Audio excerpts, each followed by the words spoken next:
Pujian kami adalah bentuk komitmen kami kepada Tuhan. Kami mengikut Tuhan karena kami mengenal siapa Tuhan yang lebih dulu telah mengenal kami.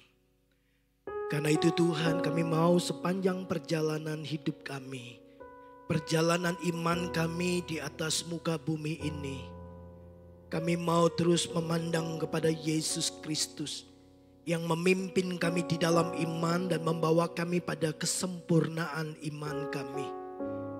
Kami tidak tahu apa yang akan kami hadapi di sepanjang tahun 2025. Tapi berjalan bersama dengan Tuhan, itu jaminan buat kami untuk bisa tiba di tempat tujuan seperti yang Tuhan rancangkan. Firman-Mu adalah pelita bagi kaki kami, terang bagi jalan kami. Firman-Mu adalah kebenaran, Firman-Mu yang memandu seluruh kehidupan kami, Firman-Mu yang menolong kami bijaksana dalam mengambil keputusan dan pilihan-pilihan. Karena itu kami buka hati kami untuk belajar firman-Mu. Karena kami tahu sikap hati yang terbuka adalah rahasia bagi kami untuk menerima hikmat pewahyuan. Bahkan pertolongan Tuhan tepat pada waktunya. Berbicara kepada kami sudah siap untuk belajar firman-Mu di dalam dan demi nama Yesus Kristus. Haleluya. Amin. Silakan duduk Bapak Ibu, Shalom. Selamat sore. Hari Kamis yang lalu saya share kepada para pelayan-pelayan Tuhan, para pekerja Tuhan. Nah Bapak Ibu, saya sampaikan bahwa waktu Yesus memutuskan datang ke dalam dunia, itu inisiatif datang dari Tuhan sendiri. Dia datang ke dunia bukan hanya sekedar untuk menyelamatkan manusia, tapi juga untuk berjalan bersama dengan kita. Selama kita ada di muka bumi ini, Yesus memutuskan untuk berjalan bersama dengan saudara. Amin. Makanya dia lahir dan diberi nama Immanuel. Nah, dalam visi kita tahun 2025 ini, bahwa Tuhan menyatakan diri dan ingin berjalan bersama dengan Bapak Ibu Saudara, karena dia tahu bahwa berjalan bersama dengan Tuhan itu memastikan saudara bisa tiba di tempat tujuan sesuai dengan apa yang Tuhan rancangkan. Kenapa penting berjalan bersama dengan Tuhan? Karena setan setiap hari berupaya membuat supaya saudara berhenti ikut Yesus. Setan setiap hari mencoba dengan segala tipu dayanya supaya Bapak Ibu teralihkan daripada pandangan saudara kepada Yesus Kristus. Sehingga waktu Bapak Ibu teralihkan, mulai melihat situasi dunia, mulai melihat ekonomi yang sedang tidak baik-baik saja, mulai melihat keadaan kesehatan yang mungkin sedang memburuk, itu kemudian membuat kita menjadi takut dan khawatir. Tapi setiap kali kita memandang kepada Yesus, kita tahu bahwa Dia adalah pribadi yang sekali-kali tidak pernah meninggalkan kita, amin. Bahwa bagi Tuhan tidak ada yang mustahil, amin. Bahwa Dia Jehovah Rafa, Allah yang menyembuhkan kita. Dia Jehovah Jireh, Allah yang menyediakan segala sesuatu yang kita butuhkan. Bukankah menyenangkan berjalan bersama-sama dengan Tuhan? Bapak Ibu, ayat visi kita Yohanes 10 ayat 27 berkata demikian.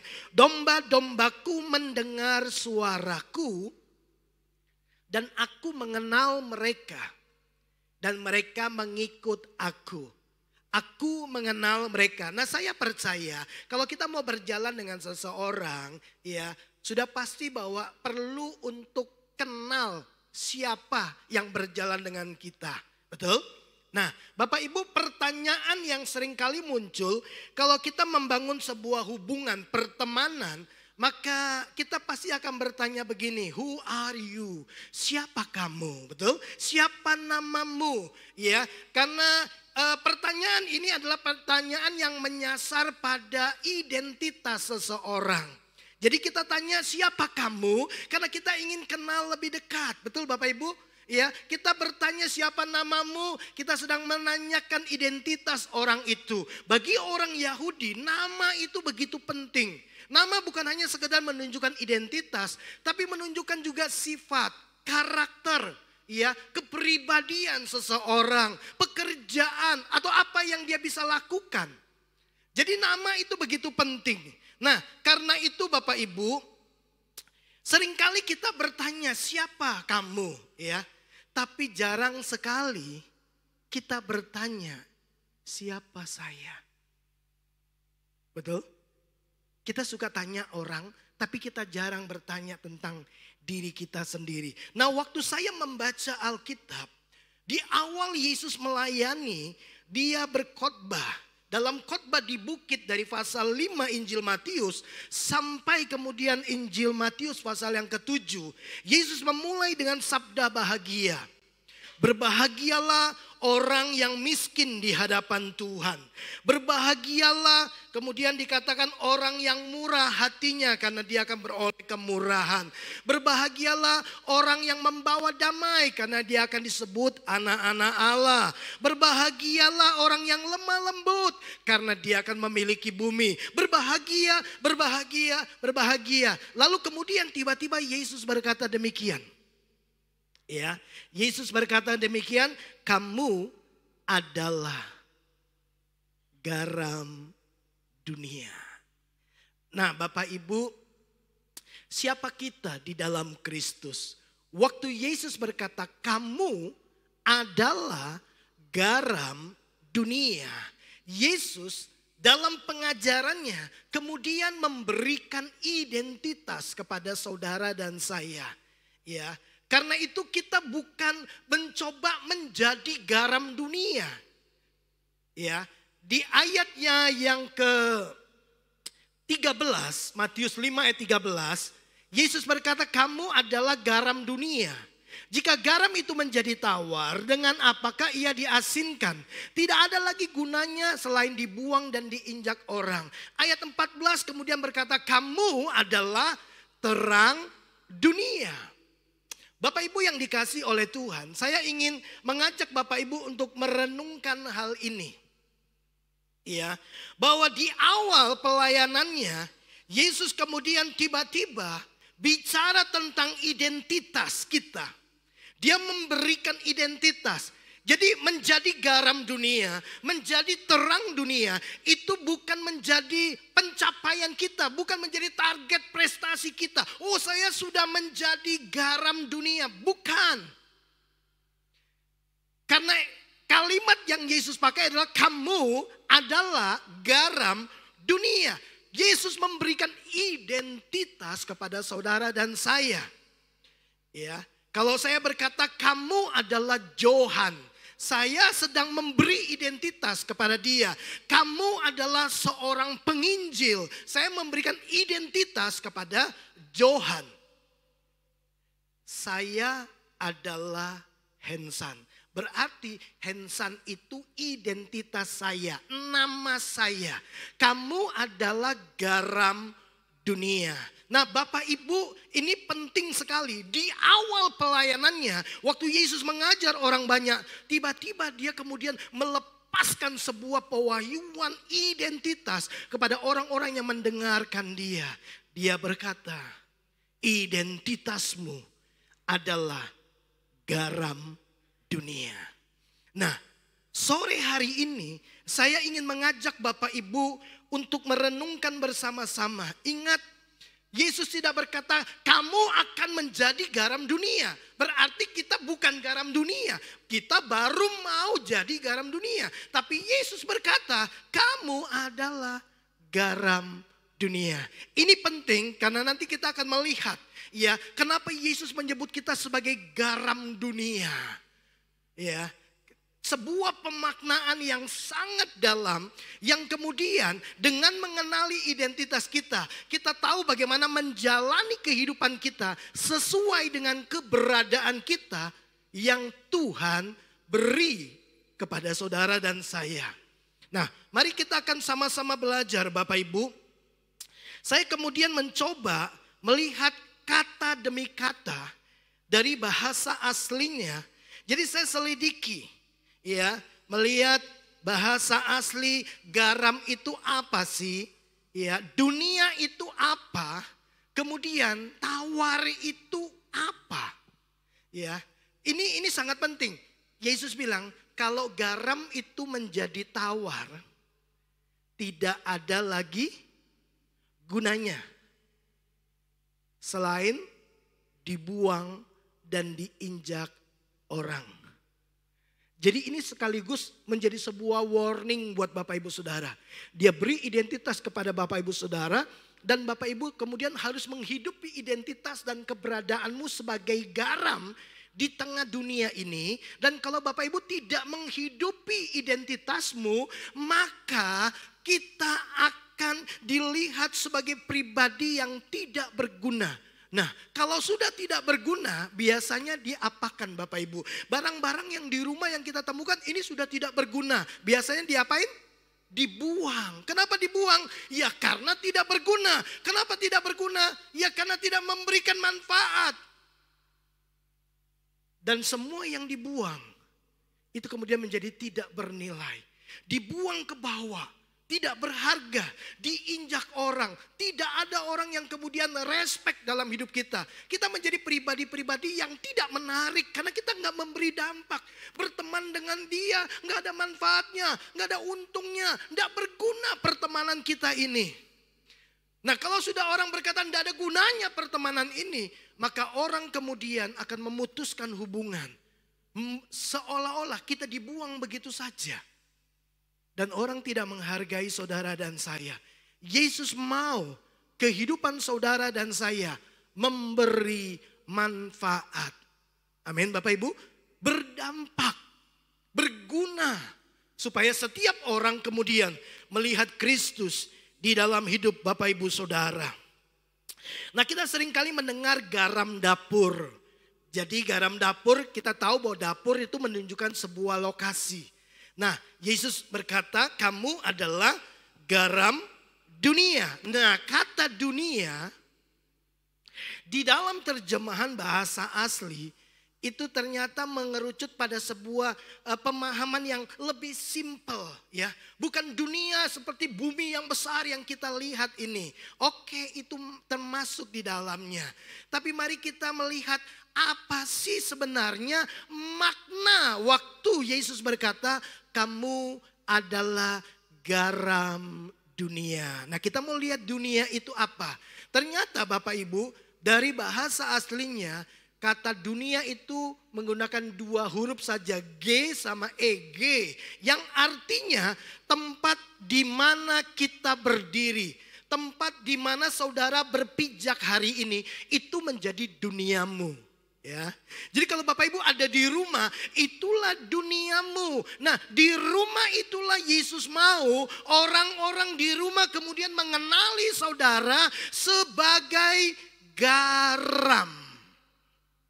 Saudara dikenali sebagai identitasnya adalah garam di rumah. Waktu Bapak Ibu ada di tempat pekerjaan, Bapak Ibu di tempat engkau berdiri di tempat pekerjaanmu, itulah duniamu yang perlu engkau nyatakan dirimu dikenali sebagai garam.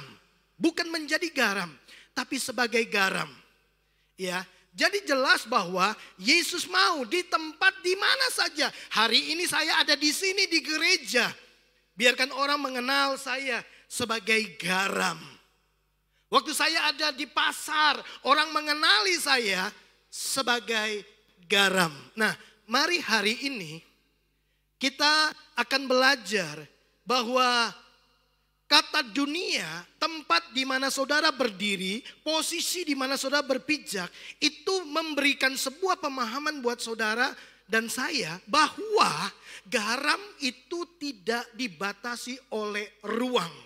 Jadi dimanapun saudara berada, berdiri, biarlah orang kemudian mengenali saudara. Orang seharusnya mengetahui keberadaan saudara sebagai garam. Nah, sekarang kita akan lihat Bapak Ibu, apa itu garam. Apa yang dimaksudkan oleh Yesus tentang garam dunia. Kita akan melihat garam berasal dari kata halas. Pemahaman pertama, pengertian pertama, garam itu berarti pengaruh. Ya, pengaruh. garam itu melepaskan pengaruh. Coba Bapak Ibu taruh garam ya di dalam sebuah gelas berisi air atau berisi teh manis.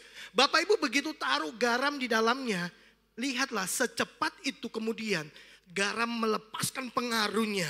Ya, rasa manis kemudian berubah seketika, betul? Ya, enggak lagi manis kalau Bapak Ibu masukkan 1 sendok garam, itu langsung rasanya keasin-asinan. Setuju Bapak Ibu? Ya, secepat itu kan. Jadi waktu dia masuk di teh, dia mengasinkan teh itu. Waktu dia masuk di sup, ya Bapak Ibu atau ibu-ibu yang masak sup, begitu dia masuk, dia ada di sup, dia langsung memberikan pengaruh kepada sup itu. Nah, ini yang Yesus mau. Supaya Bapak, Ibu, Saudara dan saya sebagai garam dunia, garam dimanapun engkau berdiri, seharusnya kita dikenali sebagai seorang pribadi yang melepaskan pengaruh-pengaruh yang benar. Tentu dimulai dari tempat yang paling kecil, di keluarga kita kan. Mari kita cek, apakah di dalam keluarga kita, Bapak, Ibu, Saudara dan saya, kita telah melepaskan pengaruh yang benar di dalam keluarga? Apakah kita didapati oleh orang-orang di sekeliling kita bahwa kita adalah pribadi yang begitu kita hadir dalam keluarga atau dimanapun Bapak Ibu hadir, Bapak Ibu seharusnya didapati sebagai garam yang melepaskan pengaruh kepada orang-orang yang ada di sekeliling Bapak, Ibu, Saudara. Itulah identitas yang Tuhan sedang berikan kepada kita. Sebaliknya, ya, ketika saudara tidak melepaskan pengaruh yang baik, saudara tidak melepaskan pengaruh yang benar, maka saudara sedang menjalani keberadaan yang tidak sesuai dengan apa yang Yesus berikan kepada saudara. Bahwa identitasmu, kamu adalah garam. Nah, kata pengaruh Bapak Ibu, kata pengaruh ini selalu disandingkan dengan orang-orang hebat, betul? Ya, orang-orang hebat, ya, pemimpin, bos atau apalah orang-orang yang punya otoritas, ya, selalu pengaruh itu bersanding dengan mereka. Artinya waktu Yesus berkata, Anda adalah garam dunia. Yesus sedang beritahu Bapak, Ibu, Saudara, kita ini bukan orang-orang biasa. Kita orang hebat, amin. Ya, kita orang yang dapat melepaskan pengaruh-pengaruh yang benar. Di sekolah, di pasar, di tempat kerja, di rumah, di komunitas, di gereja. Biarkan orang-orang kemudian mengenali saudara sebagai garam dunia, garam di tempat di mana Bapak Ibu berdiri. Karena itu Bapak Ibu, jangan sampai kemudian kita salah menjalani identitas kita. Ya, kehadiran kita justru membawa pengaruh yang jelek. Kehadiran kita justru membuat orang-orang malah gosip. Karena kita penyebar gosip. Kita melepaskan pengaruh yang tidak baik. Kehadiran kita membuat kemudian suasana jadi tidak nyaman. Kita sedang melepaskan pengaruh yang buruk. Itu pertanda kita sedang tidak menjalani keberadaan kita sesuai dengan identitas yang Tuhan beri. Orang Kristen harusnya melepaskan pengaruh yang baik kepada siapapun. Amin.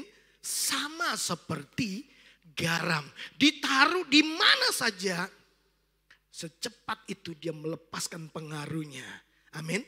Terang dilepaskan di tempat manapun selalu melepaskan pengaruh.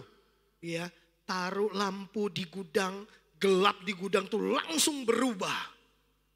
Itu identitas saudara dan saya. Garam maupun terang itu selalu melepaskan pengaruh. Bapak Ibu, itulah saudara dan saya. Itulah identitas yang Tuhan kasih buat saudara. Kita bukan mau menjadi terang, tapi kita adalah terang dunia. Kita bukan mau menjadi garam, tapi kita adalah garam dunia. Ya. Nah, yang kedua Bapak Ibu, kata garam dari bahasa aslinya itu bicara tentang pengorbanan. Ya, artinya Yesus sedang beritahu saudara, sebagai garam dunia, Bapak Ibu hendaknya dikenali, diketahui orang sebagai pribadi yang terbiasa rela berkorban. Lilin begitu dinyalakan, dia mengorbankan dirinya demi terang itu bisa menyala. Garam begitu dimasukkan ke dalam cairan, dimasukkan ke dalam sup, dia langsung meleburkan dirinya. Ya kan? Tidak terlihat lagi, tapi dia melepaskan pengaruh. Jadi waktu kita bicara bahwa saudara dan saya adalah garam dunia, biar orang melihat saudara sebagai seorang pribadi yang rela berkorban. Bukankah Yesus Kristus dikenal sebagai pribadi yang rela berkorban? Dia tinggalkan surga yang mulia, penuh kemuliaan, keagungan dan segala pemujaan. Tinggalkan surga, datang ke dunia. Itu pengorbanan Bapak Ibu. Ya. Ya Pak ya. Jadi manusia, mengenakan tubuh manusia yang terbatas. Itu sebuah pengorbanan. Yesus rela berkorban, mengambil rupa seorang hamba. Kita tahu kan, hamba itu tugasnya melayani. Melayani itu pasti repot. Melayani itu kadang-kadang direndahkan. Makanya Yesus berkata, belajarlah daripadaku karena aku ini rendah hati. Kalau kita tidak rendah hati, kita nggak mungkin mau melayani. Jadi mesti belajar dengan rendah hati supaya kita bisa menjadi pribadi yang dikenal sebagai seseorang yang rela berkorban. Melayani itu tidak gampang. Melayani itu fokusnya kepada orang lain. Bapak Ibu, coba lihat sekeliling kita. Coba lihat lingkungan-lingkungan atau pertemanan-pertemanan, komunitas-komunitas. Kita seringkali menjumpai Bapak Ibu, ada banyak orang lebih suka mengorbankan orang lain daripada dirinya yang berkorban. Banyak orang lebih suka mengambil keuntungan dan membiarkan orang lain yang mengalami kerugian. Itu bukan nilai kerajaan Allah. Itu bukan fungsi dan peran yang ditunjukkan sebagai garam. Karena garam itu selalu bicara pengorbanan, rela berkorban.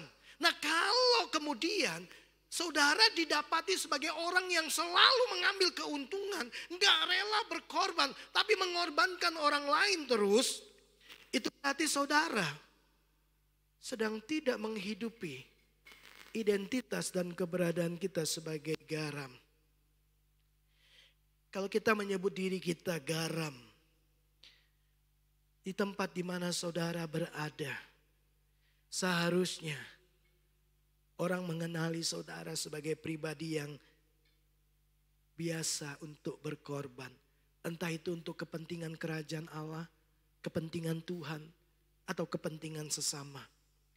Bukankah itu yang diajarkan oleh Rasul Paulus? Mari kita coba lihat ini Bapak Ibu.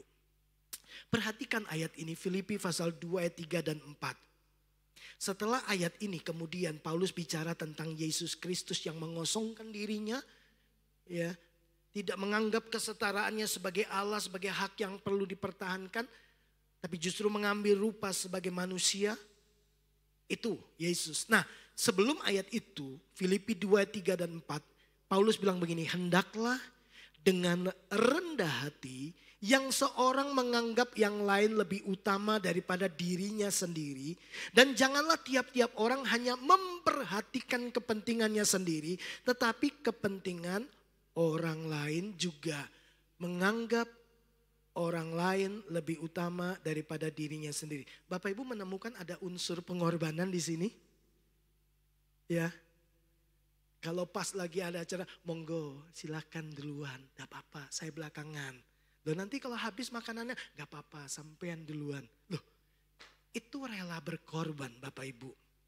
Itu gak gampang. Bapak Ibu mesti belajar rendah hati. Ya. Nah Paulus bilang, coba Bapak Ibu perhatikan bahwa untuk mengedepankan kepentingan orang lain, Bapak Ibu rela berkorban dengan membuat kepentingan orang lain diutamakan daripada kepentingan saya. Itu salah satu unsur dari sikap rela berkorban. Itulah yang seharusnya dijumpai oleh orang-orang di luar sana ketika melihat Bapak Ibu sebagai garam dunia.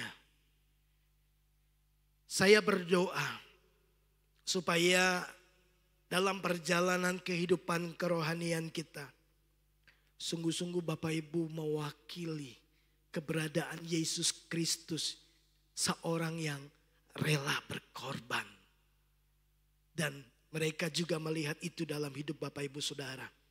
Yang ketiga Bapak Ibu, kata garam itu dimaknai sebagai pembawa damai, agent of peace, agen perdamaian.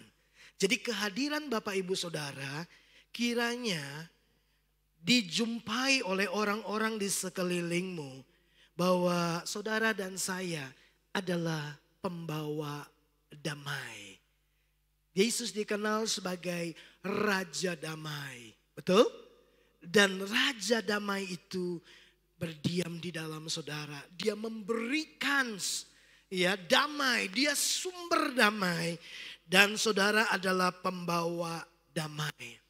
Saya percaya Bapak Ibu dalam kehidupan kita selalu terhubung dengan banyak orang.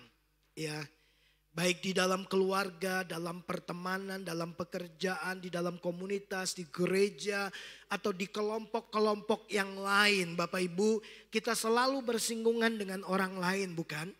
Ya. Nah, jangan sampai kemudian hubungan kemudian menjadi rusak. Lalu kita kemudian menjadi sumber dari pertikaian dan pertengkaran. Jangan sampai kemudian kita didapati kehadiran kita selalu membuat situasi jadi tidak nyaman. Ya, jangan sampai kehadiran kita justru membuat suasana jadi tidak enak. Padahal identitas kita adalah kehadiran kita harusnya menciptakan damai, menghadirkan damai, bahkan mempertahankan supaya kedamaian tetap ada di dalam sebuah keluarga dan sebuah hubungan, pertemanan ataupun komunitas. Jangan memutuskan menjadi sumber pertengkaran, sumber pertikaian dalam sebuah hubungan. Hanya gara-gara kita mempertahankan ego kita. Jangan sampai itu terjadi. Bapak Ibu, saya berdoa saudara dan saya dikenali oleh semua orang sebagai orang yang tidak biasa bertengkar, tidak biasa bertikai, tidak biasa kemudian menjadi sumber pertengkaran dan rusaknya sebuah hubungan. Jangan. Kalau itu yang kita kerjakan, saudara sedang tidak menjalankan identitasmu sebagai pembawa damai. Ya, harusnya kehadiran kita di dalam sebuah komunitas atau dalam sebuah hubungan, saudara dan saya membawa keadaan yang penuh dengan damai. Hadir di dalam keluarga, keluarga jadi damai. Hadir di dalam dekom, dekom jadi damai. Hadir di dalam komunitas gereja, gereja menjadi sejuk dengan kehadiran saudara. Kenapa? Karena saudara membawa damai. Nah, persoalannya Bapak Ibu yang seringkali kita jumpai. Ya, nah saya percaya setiap hubungan pasti ada konflik-konflik dan ketidakcocokan. Setuju Bapak Ibu? Suami istri aja kadang-kadang gak cocok, konflik, berbeda pendapat, berbeda pemikiran, berbeda tujuan juga kadang-kadang bisa muncul dalam perjalanan hubungan kita. Nggak selalu mulus, ya. Karena masing-masing kita memiliki jalan dan pemikiran, paradigma dan kehendak masing-masing. Ya, sehingga terjadilah perbedaan pendapat, konflik, ya. Nah, saya percaya hal itu biasa terjadi, tapi jangan sampai kemudian dalam ketidakcocokan, dalam konflik-konflik dan benturan-benturan pendapat dalam sebuah hubungan, saudara jangan sampai kemudian menjadi orang yang rela kehilangan hubungan demi mempertahankan ego saudara. Karena ada orang-orang yang kemudian, enggak apa-apa, enggak temen-temenan. Wah, mempertahankan egonya. Emang lu penting? Enggak ada lu, enggak apa-apa. Wah, enggak ada saudara-saudara putus hubungan darah. Wah, jangan sampai seperti itu. Itu bukan identitas kita sebagai pembawa damai. Ya, jangan sampai gara-gara sesuatu, ya, gara-gara uang kemudian kita rela hubungan terpecah, hubungan rusak. Hanya gara-gara seperti itu. Kalau itu yang Bapak Ibu pertahankan, kita mempertahankan ego kita dan kebenaran diri sendiri. Bapak Ibu sedang tidak menghidupi keberadaan identitasmu yang Tuhan beri. Bahwa engkau adalah pembawa damai. Bukan sumber kericuhan, bukan sumber keributan, pertengkaran dan pertikaian. Saya berdoa Bapak Ibu, mari kita membawa damai.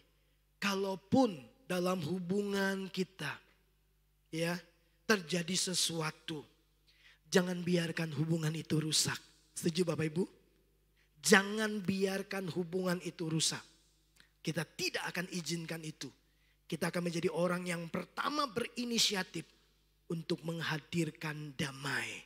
Nah, coba lihat apa yang Paulus ajarkan buat saudara dan saya. Perhatikan ayat ini.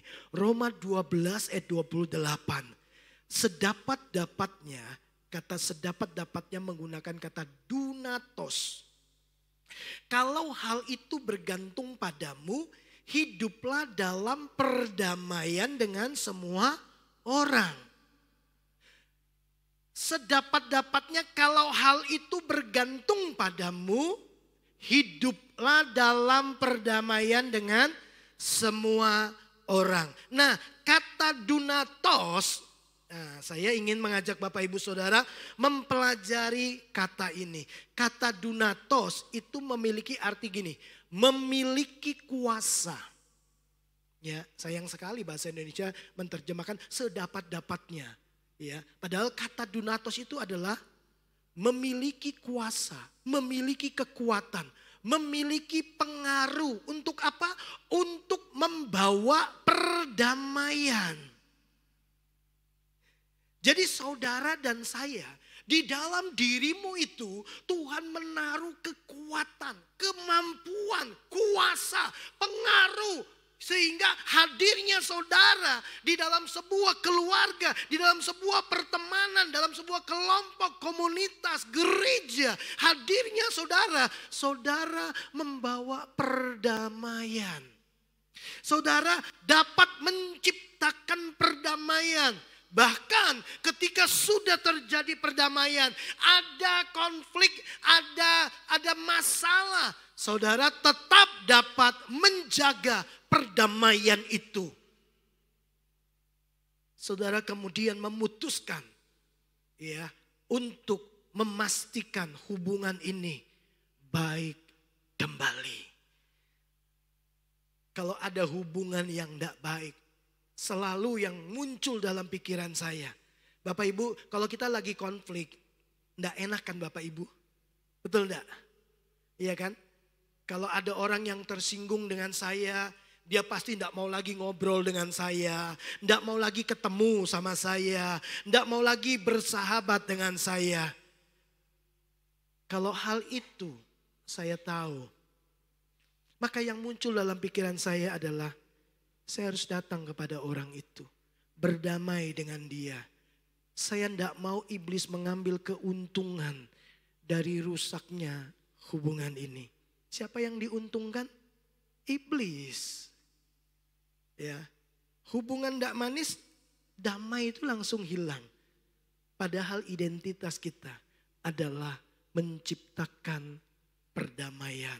Jadi Bapak Ibu, ayat ini sedang memberitahu saudara dan saya bahwa kekuatan, pengaruh, kuasa untuk berdamai itu ada di dalam hidup Bapak Ibu Saudara.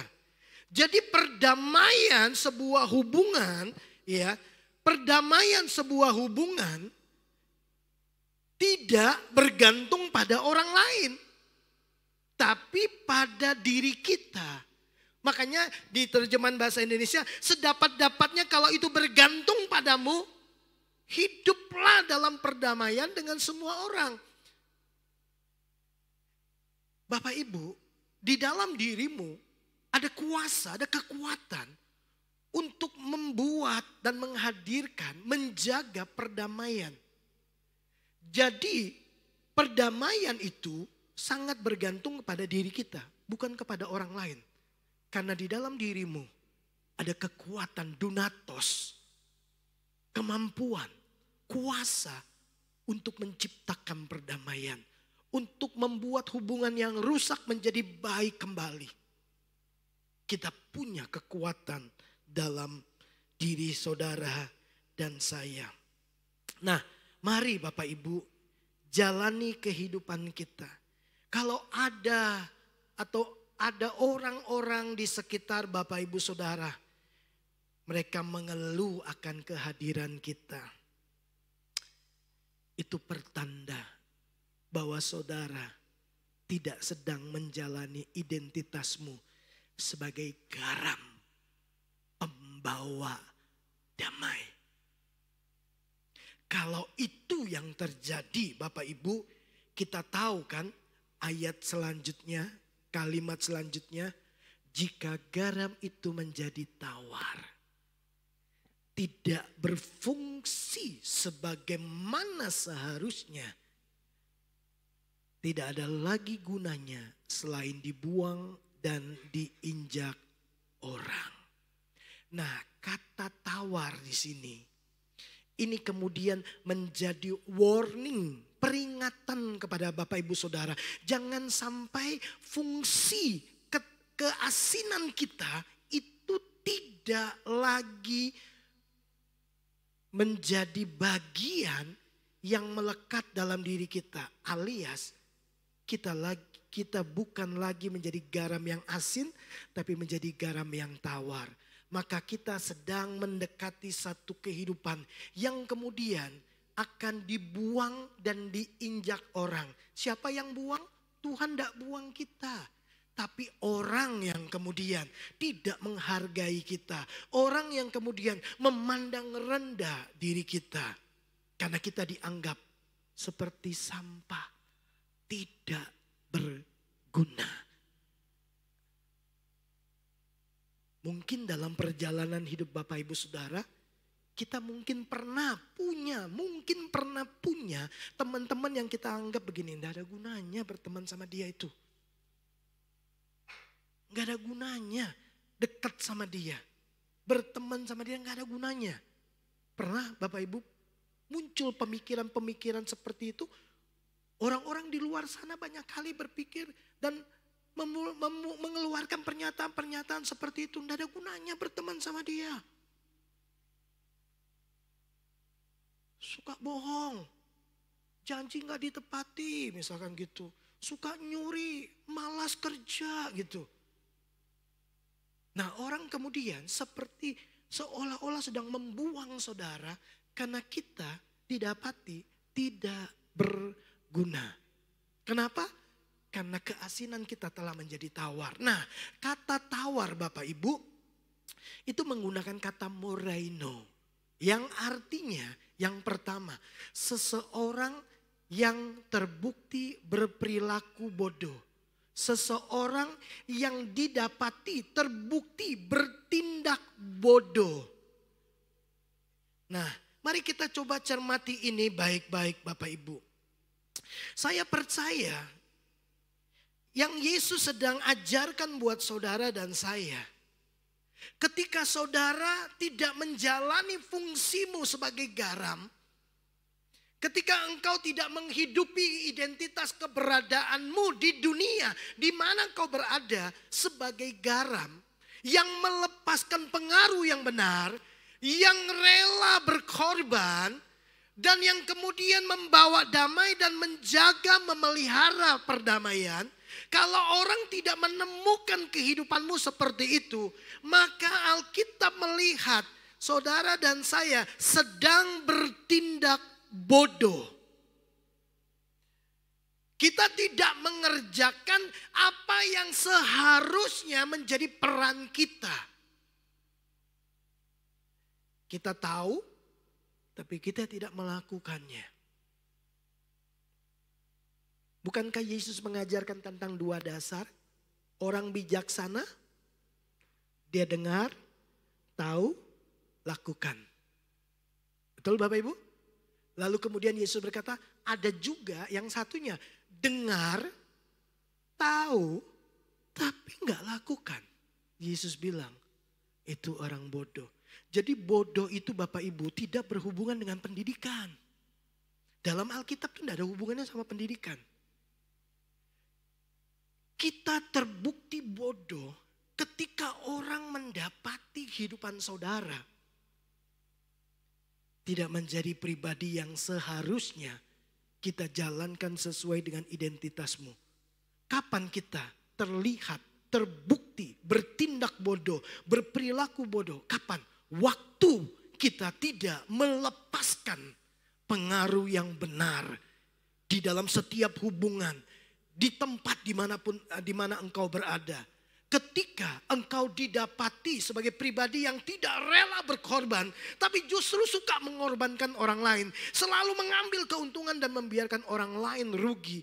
Saudara sedang bertindak bodoh.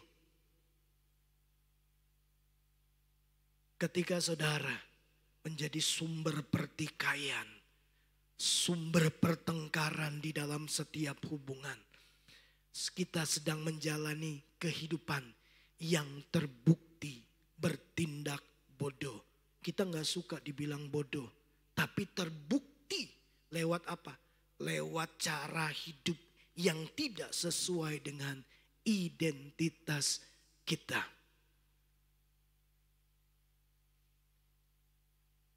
Itu yang kemudian perlu menjadi sebuah pembelajaran buat saudara dan saya. Yang kedua, yang terakhir Bapak Ibu, kata moraino itu memiliki arti hilang kekuatannya. Hilang keefektifan hidup saudara.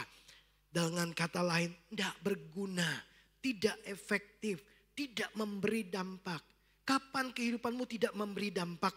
Kapan kehilangan kekuatan untuk memberi pengaruh, untuk rela berkorban? Tidak punya kekuatan untuk berkorban. Ya, pengennya ditolong terus, nggak mau nolong orang. Pengennya diperhatikan, tapi nggak punya kekuatan untuk memperhatikan. Kita nggak bisa melepaskan pengaruh-pengaruh, karena kita nggak punya kekuatan. Padahal di dalam diri kita, Tuhan telah menaruh kekuatan, kuasa, pengaruh yang besar. Bapak Ibu bisa menghadirkan perdamaian. Bapak Ibu, seperti yang saya katakan tadi, bahwa setiap hubungan yang terbangun selalu ada ketidakcocokan. Ya, karena kita sedang berproses, betul? Besi menajamkan besi, manusia menajamkan sesamanya, ya. Dan itu konflik-konflik terjadi. Konflik itu tidak bertujuan untuk menghancurkan kita. Konflik bertujuan untuk mendewasakan kita. Nah, setiap konflik yang terjadi, ya, setiap ketidakcocokan, pertikaian, pertengkaran terjadi. Bapak Ibu, jangan sampai kita kemudian membiarkan diri kita dikuasai oleh ego kita, dikuasai oleh kemarahan, dikuasai oleh kepahitan dan kebencian. Begitu engkau dikuasai oleh amarah, kita kemudian tidak punya kekuatan untuk berdamai dengan mereka. Betul? Yang ada adalah jengkel, amarah, tidak suka. Justru kita menjadi sumber pertikaian. Nggak punya kekuatan. Kenapa? Menjadi tawar. Hilang kekuatan kita. Nggak punya kekuatan untuk memberikan pengaruh yang positif. Nggak punya kekuatan untuk rela berkorban. Jadi Bapak Ibu, Tuhan sedang mengingatkan kita. Jangan sampai kemudian identitas dan keberadaan saudara sebagai garam yang melepaskan pengaruh yang baik, yang benar. Sebagai pribadi yang terbiasa berkorban untuk orang lain, untuk kerajaan Allah, untuk pekerjaan Tuhan. Sebagai pribadi yang selalu menghadirkan perdamaian, menciptakan, membawa perdamaian, bahkan mampu menjaga hubungan tetap dalam damai sejahtera. Kiranya Tuhan menolong dan memampukan saudara hidup menjadi garam dunia. Dimanapun saudara ada, dimanapun saudara pergi, kemanapun kakimu melangkah, di sanalah engkau kemudian menjadi garam yang melepaskan pengaruh yang benar. Yang kedua, didapati sebagai pribadi yang rela berkorban dan yang membawa dan yang mempertahankan perdamaian di dalam setiap hubungan. Apa yang kita pelajari hari ini, yang penting untuk kita pahami dalam kehidupan kita. Ingat ini baik-baik Bapak Ibu. Apakah di tempat di mana engkau pergi, di tempat di mana engkau berada, apakah kita dikenal sebagai garam dunia? Kemanapun Yesus pergi, dia selalu membawa damai. Waktu dia bersinggungan dengan lawan, bersinggungan dengan kawan, dia selalu menghadirkan damai. Karena dia sumber damai itu. Saya berdoa, saudara dan saya, waktu kita berjalan bersama dengan Yesus, Yesus memberitahu kita, identitasmu adalah garam dunia. Kemanapun kamu pergi, biarkan engkau melepaskan pengaruh yang baik. Kehadiranmu membawa damai bagi orang lain. Kehadiranmu kemudian memberikan faedah karena kita dikenal, didapati sebagai pribadi yang biasa untuk rela berkorban. Dan kemudian orang akan melihat Kristus nyata di dalam hidup Bapak Ibu Saudara. Jangan sampai kemudian kita didapati dan terbukti bertindak bodoh. Kapan itu? Waktu kita tidak melepaskan pengaruh yang baik. Kapan? Waktu kita tidak rela berkorban. Kapan? Waktu kita tidak membawa perdamaian. Tapi justru kehadiran kita membawa keresahan. Kita sedang menjalani kehidupan yang bertentangan dengan identitas saudara sebagai garam dunia yang telah dinyatakan Tuhan buat saudara dan saya. Tuhan memberkati kita. Mari berjalan bersama dengan Tuhan dan nyatakan diri kita sebagai pribadi yang dikenal sebagai garam dunia. Tuhan memberkati kita. Mari Bapak Ibu kita merendahkan hati kita, kita berdoa bersama Bapa di surga. Lihat hidup kami. Lihat setiap hubungan-hubungan yang terbangun di antara kami. Di dalam keluarga, komunitas, pertemanan, di tempat kerja, di sekolah, dimanapun. Biarkan orang menemukan dan mengenali kami sebagai garam yang melepaskan pengaruh yang benar, yang menjadi pribadi-pribadi yang dikenal sebagai pribadi yang terbiasa untuk berkorban demi kepentingan kerajaan Allah, demi kepentingan sesama. Karena kami hadir untuk membawa perdamaian. Karena di dalam diri kami ada kuasa, ada kekuatan, ada pengaruh untuk menciptakan perdamaian, untuk membawa perdamaian, untuk memelihara perdamaian. Kristus, Raja Damai, ada di tengah-tengah kami, ada di dalam kami, ada di dalam keluarga kami, ada dimanapun bersama-sama dengan kami. Berkati umat-Mu, biar Roh Kudus menolong mereka untuk menjadi pelaku-pelaku firman. Sekarang kekasih-kekasih Tuhan, arahkan hatimu, tadakan tanganmu di hadapan Tuhan. Jemaat yang dikasih Tuhan, kembalilah ke rumahmu masing-masing. Tuhan menyertaimu. Dia berjalan bersamamu. Dia tidak akan meninggalkan engkau dan membiarkan engkau sendiri. Tuhan memberkati engkau dengan berkat Abraham, Ishak dan Yakub. Berkat yang disempurnakan. Di dalam Kristus Yesus engkau diberkati untuk menjadi berkat.